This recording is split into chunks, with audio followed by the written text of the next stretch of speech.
नमस्कार दोस्तों, मैं हूं योगेंद्र शर्मा, आपके अपने YouTube channel youth study point पर।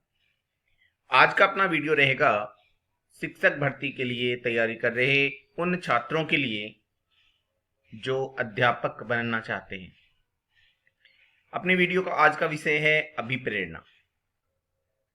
अभिप्रेरणा से हर वर्ष रीट भर्ती परीक्षा में 2 या 3 प्रश्न पूछे जाते हैं। तो अपना आज का टॉपिक रहेगा अभिप्रेरणा। सबसे पहले अपन बात करते हैं अभिप्रेरणा क्या है। तो देखिए, अभिप्रेरणा शब्द जिसको हम इंग्लिश में मोटिवेशन कहते हैं, वह है मोटम MOTUM या मोवर्स MOVERS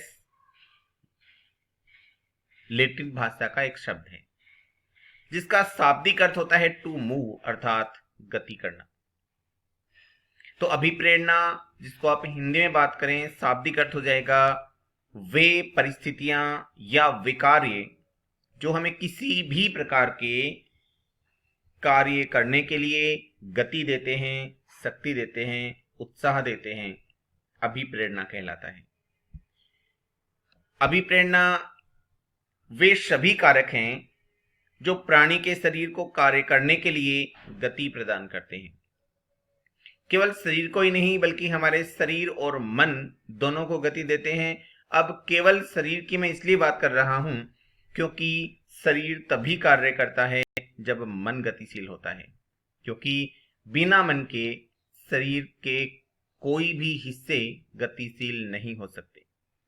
अभिप्रेरणा ध्यान, आकर्षण, प्रलोभन या लालच की एक कला है। पुनः बोल रहा हूं, अभिप्रेरणा ध्यान, आकर्षण, प्रलोभन या लालच की एक कला है जो व्यक्ति को कार्य करने के लिए तैयार करती है, तत्पर करती है।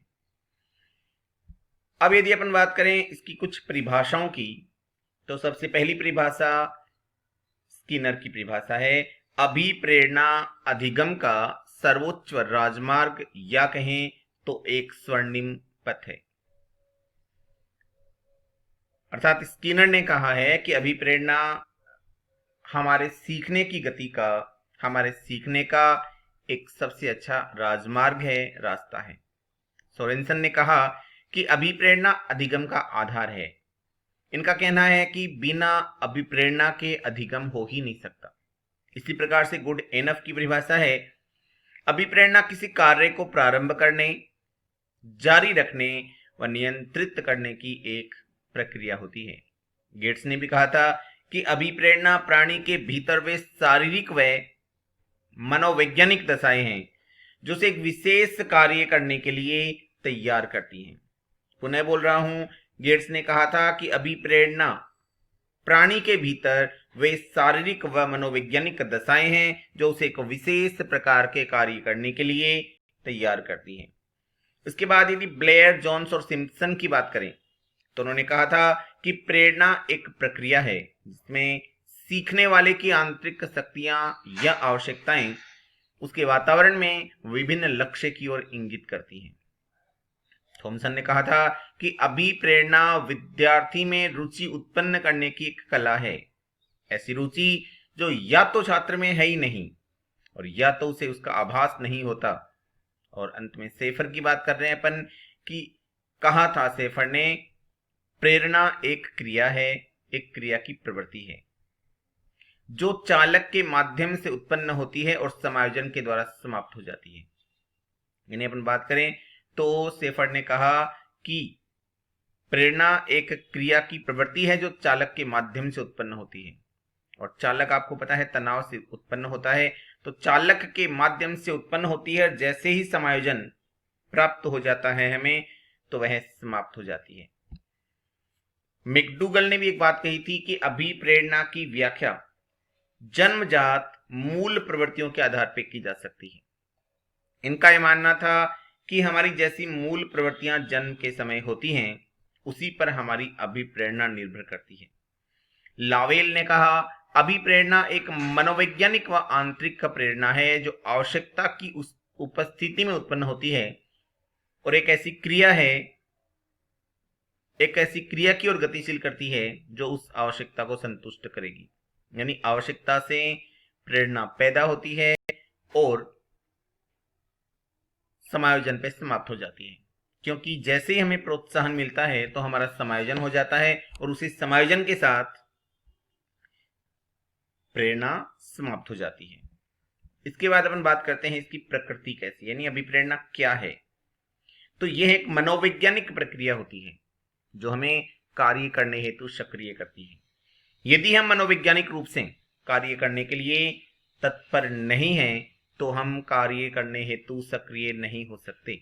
इसलिए आप ये कह सकते हैं कि अभिप्रेरणा एक मनोवैज्ञानिक प्रक्रिया है। दूसरी बात कर रहे हैं कि एक शारीरिक प्रक्रिया है जो कि हमें शारीरिक संतुलन बनाने हेतु क्रियाशील करती है। हमारे शरीर को किसी भी रूप में किसी भी कार्य करने के लिए जो भी क्रियाशील करता है वो ही अभिप्रेरणा है। वो चाहे हमारी शारीरिक अभिप्रेरणा हो, चाहे वो हमारी मानसिक अभिप्रेरणा हो, चाहे ल्यूडिक प्रकार की हो, कोई सी भी हो, लेकिन अभिप्रेरणा हमेशा हमें तनावग्रस्त करती है, हमारे शरीर को, मन को असंतुलित कर देती है। तो अपन कह सकते हैं कि शारीरिक प्रक्रिया है जो कि हमें शारीरिक संतुलन हेतु क्रियाशील करती है। प्रेरणा आवश्यकता अथवा प्रेरक से उत्पन्न होती है। हमें शारीरिक या मानसिक रूप से किसी भी प्रकार की आवश्यकता हो, उसी शारीरिक आवश्यकता अथवा कहें कि प्रेरक से हमेशा अभिप्रेरणा उत्पन्न होती है और प्रोत्साहन जैसे ही मिल जाता है, यानी कि जैसे ही हम समायोजित हो जाते हैं तो ये समाप्त हो जाती है। वस्तुतः अभिप्रेरणा उत्सुकता से युक्त प्रक्रिया होती है, यानी उत्सुकता पर यह निर्भर करती है। अगला है कि प्रत्येक व्यक्ति में प्रेरणा की गति समान नहीं होती। क्यों नहीं होती? क्योंकि जन्मजात मूल प्रवृत्तियां सब में भिन्न भिन्न होती हैं, वातावरणीय परिस्थितियां सब में भिन्न भिन्न होती हैं, इसलिए सभी व्यक्तियों में एक समान अभिप्रेरणा नहीं होती है। यह लक्ष्य से निर्देशित व्यवहार पर आधारित होती है। यदि हम एक निश्चित लक्ष्य की ओर बढ़ रहे हैं और हम उसके एकदम निकट जा रहे हैं और हमें इसका आभास है कि वो लक्ष्य हमें प्राप्त हो जाएगा, तो हमें अभिप्रेरणा की गति बढ़ जाती है। और यदि हम एक निश्चित लक्ष्य की ओर नहीं है, हमें लग रहा है कि संभवतः इस लक्ष्य में हमें पूर्ण प्राप्ति नहीं प्राप्त होगी, तो हमारी अभिप्रेरणा की गति भी मंद पड़ जाती है। हम ये कहेंगे कि एक साध्य न होकर साधन होता है, क्योंकि अधिगम को यदि अपन साध्य कहें जिसकी हम प्राप्ति करते हैं, तो ये प्राप्ति कराने के लिए हमें गति दे रहा है, इसलिए अपन ये कह सकते हैं कि साधन है। साध्य न होकर साधन है, और यह एक प्रकार की भावात्मक प्रक्रिया होती है। भावात्मक प्रक्रिया इसलिए होती है क्योंकि यह हमारे संवेगों पर निर्भर करती है। जिस तरह के हमारे संवेग होते हैं उसी तरह की हमारी अभिप्रेरणा भी होती है। अब अभिप्रेरणा के कुछ प्रकारों की बात करें तो साधारण तौर पर हम अभिप्रेरणा के दो प्रकार मानते हैं। जन्मजात अभिप्रेरणा, एक है उपार्जित या अर्जित अभिप्रेरणा। सबसे पहले बात करें अपन जन्मजात अभिप्रेरणा क्या होती है, तो इसको आंतरिक अभिप्रेरणा भी कहते हैं। जैसे भूख, प्यास, नींद, काम, मलमूत्र त्यागना आदि एक जन्मजात अभिप्रेरणा है। इसको हम आंतरिक इसलिए कहते हैं क्योंकि इनसे हमारे शरीर का संतुलन बनता है। जब हमें भूख महसूस होती है, जब हमारे शरीर में भोजन की कमी होती है, तो हम खाना खाने के लिए स्वतः अभिप्रेरित होंगे। उसी प्रकार से प्यास है, जैसे ही हमारे शरीर में पानी की कमी होती है, शरीर स्वतः पानी की मांग करता है और इससे हमारे शरीर में असंतुलन की स्थिति पैदा हो जाती है, और वही असंतुलन की स्थिति हमारे लिए अभिप्रेरणा का कार्य करती है। एक होती है अर्जित अभिप्रेरणा, जिसको आप बाह्य अभिप्रेरणा कहते हैं, सामाजिक अभिप्रेरणा भी कह सकते हैं। जैसे पद प्रतिष्ठा की प्राप्ति करना, पुरस्कार की प्राप्ति करना, सम्मान की प्राप्ति करना, अपने आप को श्रेष्ठ दिखाने की योग्यता को अर्जित करना इत्यादि अर्जित अभिप्रेरणाएं होती हैं। इनसे हमारा शरीर असंतुलित न होकर मन असंतुलित होता है। तो अपन यदि बात करें तो हमारे शरीर को जो असंतुलित कर दे वह अभिप्रेरणा आंतरिक अभिप्रेरणा है, और जो हमारे मन या मस्तिष्क को असंतुलित कर दे विचलित कर दे, वह अर्जित अभिप्रेरणाएं कहलाती हैं। इसके बाद बात कर रहे हैं अपन अभिप्रेरणा के स्रोत या चरण क्या क्या हैं। तो सबसे पहला चरण है आवश्यकता, जिसको आप नीड भी कह सकते हैं। प्राणी के शरीर में जब किसी चीज की कमी या अत्यधिकता की अवस्था प्राप्त हो जाती है, किसी कारण से उत्पन्न हो जाती है, उसे आवश्यकता कहते हैं। यानी हमारे शरीर में किसी भी वस्तु की कमी या अधिकता उत्पन्न हो जाए, वह कारण आवश्यकता कहलाता है। जैसे शरीर में यदि भोजन की कमी है, पेट में दर्द हो रहा है या हमारी शक्ति कम हो चुकी है, तो उस भोजन की कमी को हम आवश्यकता कहेंगे। या पानी की कमी हो चुकी है जिसके कारण हमारा गला सूख रहा है, हमें प्यास का अनुभव होता है, तो शरीर में उस पानी की कमी को आवश्यकता कहेंगे। अथवा वह कारण जिससे शरीर में असंतुलन की स्थिति उत्पन्न होती है, ये सभी कारण आवश्यकता कहलाते हैं। पुनः बोल रहा हूं, शरीर जिनसे हमारा असंतुलित हो जाए, वे सभी कारण आवश्यकताएं कहलाते हैं। जैसे शारीरिक आवश्यकता होती है जो शरीर में असंतुलन की स्थिति पैदा करती है। अब शरीर में असंतुलन की स्थिति का मतलब हो गया कि हम भूख के कारण असंतुलन की स्थिति में हैं, या बहुत ज्यादा खाना खा चुके, और बहुत ज्यादा खाना खा चुके तो पेट दर्द हो रहा है, तो भी असंतुलन की स्थिति है। दोनों ही स्थितियों में शारीरिक रूप से असंतुलन होता है। सामाजिक असंतुलन की बात करें तो सामाजिक असंतुलन का मतलब है हमारा मन समाज में जिन जिन प्रतिष्ठाओं को, पदों को या वस्तुओं को देखकर असंतुलित हो जाए, उनको प्राप्त करने के लिए हम विशेष जागृत हो जाएं, तो शारीरिक असंतुलन की स्थिति है। और किसी भी क्रियात्मक रूप से यदि हम पिछड़ रहे हैं, यानी क्रियात्मक रूप से हम विशेष क्रिया करने को बाधित हो जाएं, तो वह ल्यूडिक प्रकार की आवश्यकता कहलाती है। तो आवश्यकता क्या होती है? आवश्यकता वह स्थिति है जो हमारे शरीर या मन को असंतुलित कर दे, चाहे वह शरीर या मन में किसी चीज की अत्यधिकता हो चाहे कमी हो। अत्यधिकता की बात मैं इसलिए कर रहा हूं कि जैसे यदि हमारे पास कम धन है तो हम मानसिक रूप से संतुलित रहते हैं कि हम कैसे कमाई करें, और यदि ज्यादा हो जाए, बहुत ज्यादा है, तो हम इसलिए असंतुलित रहते हैं कि अब इसको कैसे बचाएं। तो वो दोनों ही प्रकार से आवश्यकताएं कहलाएंगी, चाहे हम किसी वस्तु की प्राप्ति करना चाहते हों या जो प्राप्त हो चुकी वस्तु है उसकी बचाव में उपाय करना चाहते हों, आवश्यकताएं हैं। इसी प्रकार से शरीर की बात कर लें तो शरीर में यदि किसी तत्व की कमी है, उस कमी को यदि अपन पूरा करना चाहते हैं तो भी आवश्यकता है, और यदि हमारे शरीर में तत्व की अधिकता है तो भी आवश्यकता है। ज्यादा खाने के बाद यदि अपन इनो पीते हैं तो वह आवश्यकता का ही एक रूप होता है। तो आवश्यकता के बाद अपन बात करेंगे अब हम बात करेंगे चालक क्या होता है, या अंतर्नोद क्या होता है, या ड्राइव क्या होता है। तो देखिए, प्राणी में जब आवश्यकता उत्पन्न होती है तो इस आवश्यकता के कारण प्राणी तनावग्रस्त हो जाता है, यानी उसमें तनाव पैदा हो जाता है, वो असंतुलित हो जाता है और पहले से अधिक सक्रिय हो जाता है। इसी तनाव या सक्रियता को चालक कहते हैं। पुनः बोल रहा हूं, जब हमारे शरीर में या हमारे मन में किसी भी प्रकार की आवश्यकता उत्पन्न होती है तो इस आवश्यकता के कारण प्राणी तनावग्रस्त हो जाता है, वह तनाव में चला जाता है, और उस तनाव के कारण वह पहले से ज्यादा सक्रिय हो जाता है, और इसी तनाव या सक्रियता को चालक कहा जाता है। यह शरीर का एक क्रियात्मक आधार होता है जो आवश्यकता के साथ घटता या बढ़ता रहता है। पुनः बोल रहा हूं, शरीर का एक क्रियात्मक आधार है जो आवश्यकता के साथ घटता या बढ़ता रहता है। इसका संबंध व्यवहार से होता है। हम जिस प्रकार का व्यवहार करते हैं वो चालक का ही कारण होता है, क्योंकि यह आवश्यकता से उत्पन्न होता है, और आवश्यकता से उत्पन्न होता है इसलिए हमारे किए जाने वाले व्यवहार को, हमारे द्वारा की जाने वाली गतिविधि को प्रभावित करता है।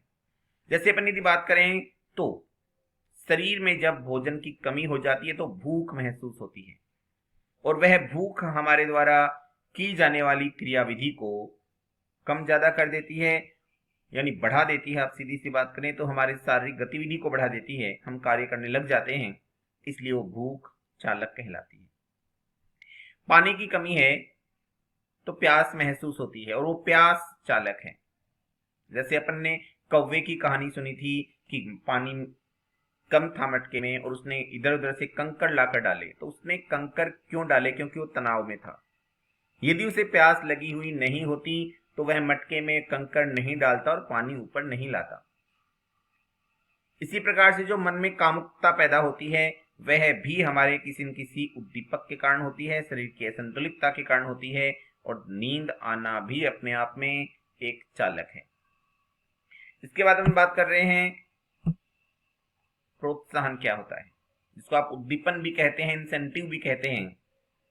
तो प्रोत्साहन प्राणी को अपनी तरफ आकर्षित करता है, यानी जब तनाव पैदा होता है, चालक सक्रिय हो जाता है, हमारा शरीर गति करने लग जाता है, कार्य करने के लिए प्रतिबद्ध हो जाता है, कार्य करने लग जाता है, तो वह जिसकी प्राप्ति के लिए कार्य करता है, जो वस्तु अपनी ओर उसे आकर्षित कर रही है, वही आकर्षण का कारण प्रोत्साहन कहलाता है। इसकी प्राप्ति से सदैव आवश्यकता संतुष्ट हो जाती है और चालक यानी चालकता में कमी आ जाती है, क्योंकि तनाव कम हो जाता है। जैसे भोजन, पानी, नींद आदि पूरी कर लेने पर हमारा शरीर संतुलित हो जाता है। आप ये कह सकते हैं कि प्रोत्साहन या उद्दीपन की प्राप्ति होने के पश्चात हम पूर्ण रूपेण समायोजित हो जाते हैं। तो चालक की प्रोत्साहन की प्राप्ति या उद्दीपन की प्राप्ति हमें समायोजनशीलता लाती है। भयंकर भूख लगी थी, पेट में दर्द हो रहा था, खाना खा लिया, खाना खाने के बाद एक तृप्ति मिल गई और हम आसानी से बैठ गए।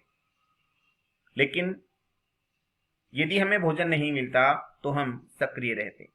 तो उस सक्रियता को किसने मिटाया? भोजन ने मिटाया। इसलिए आप भोजन को क्या कहेंगे? प्रोत्साहन कहेंगे। पानी मिल जाना, प्यास का खत्म हो जाना।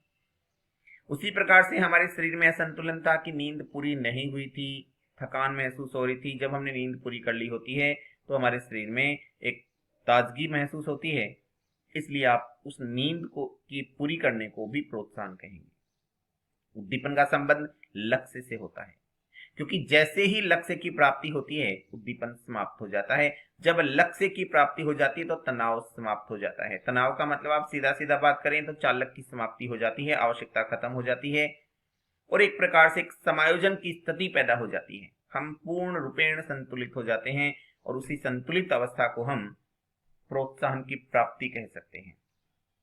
इसके बाद अपन बात करेंगे प्रेरक क्या होता है। तो देखिए, हमने 3 बातें की थी: आवश्यकता, चालक व प्रोत्साहन। इन आवश्यकता, चालक व प्रोत्साहन का एक सम्मिलित रूप प्रेरक कहलाता है। तीनों का मिला जुला रूप प्रेरक कहलाता है। प्राणी के शरीर में पानी की कमी आवश्यकता थी, प्यास चालक था, पानी की प्राप्ति प्रोत्साहन हो गई, और इन पूरी प्रक्रिया को, तीनों के मिले जुले रूप को हमने कहा प्रेरक। इसी प्रकार से भोजन की कमी आवश्यकता थी, भूख चालक हो गई और भोजन की प्राप्ति प्रोत्साहन का रूप हो गई। तो ये तीनों के तीनों मिले हुए स्वरूप जो हैं, यानी कि आवश्यकता, चालक और प्रोत्साहन मिलकर के प्रेरक कहलाते हैं। अब हम बात करेंगे कुछ एक विशेष प्रश्नों की, जिनका उत्तर आपको सोचना है, कमेंट बॉक्स में भी लिखना है, और इसके आगे का वीडियो जो हम कल बनाएंगे उसमें इन प्रश्नों के उत्तर आपको मिलेंगे। यदि आपको ये वीडियो अच्छा लगे तो आप इसको लाइक जरूर करना, और जो चीज इसमें से आपको समझ नहीं आई हो आप कमेंट बॉक्स के जरिए प्रश्न कर सकते हैं। पहला प्रश्न है, तनाव के कारण उत्पन्न शक्ति को क्या कहते हैं? प्रणोद, आवश्यकता, उद्दीपन या प्रणोदन। दूसरा प्रश्न है, निम्न में से आवश्यकता का प्रकार है?